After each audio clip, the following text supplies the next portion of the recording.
आपने जो भी कर्म किया है, कोई भी कर्म बिना फल दिए नष्ट नहीं होता। आपने जो भी कर्म किया फल तो भोगना ही पड़ेगा। ऐसे जितने भी दास ने बहुत इतिहास दिखाए नकली ऋषि नए ऋषियों के संतों के, सभी का विधान है कि जो कर्म में भाग में लिखा है वो तो आपने भोगना ही पड़ेगा। दास जो ज्ञान दे रहा है आप जी को सतर्क कर रहा है कि इन दुकानों पर नकली माल बिक रहा है, ये सारा डुप्लीकेट माल बेच रहे हैं, तुमको ठग रहे हैं। दास ढोल के डंके पे कह रहा है और ना जवाब दो सामने आके।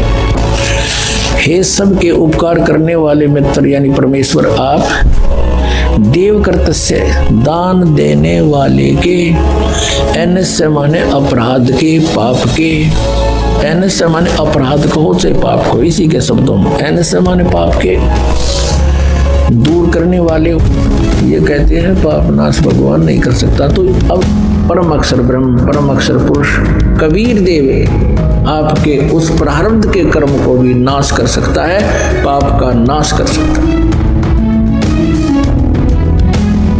मासा घटे न तिल बधे बिदना लिखे जो लेख, सच्चा सतगुरु मेट कर भाई ऊपर मार दे मेघ।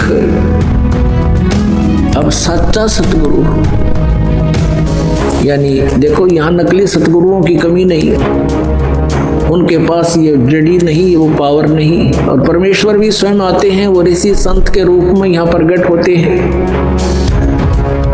उसमें सतगुरु रूप में ही होते हैं वो, और वो हमारे प्रारब्ध के पाप का दंड का नाश करके हमें सदा के लिए सुखी कर देते हैं, फॉरएवर नष्ट कर देते हैं उसको किस्मत में लिखे हुए दुख को। तुम कौन राम का जपते जापम तात गुड नायतीनु तापम। तुम किन भगवानों की भक्ति करते हो जिनसे तुम्हारी ये तीन ताप भी नाश नहीं हुए, तुम्हारे दुख भी दूर नहीं हुए।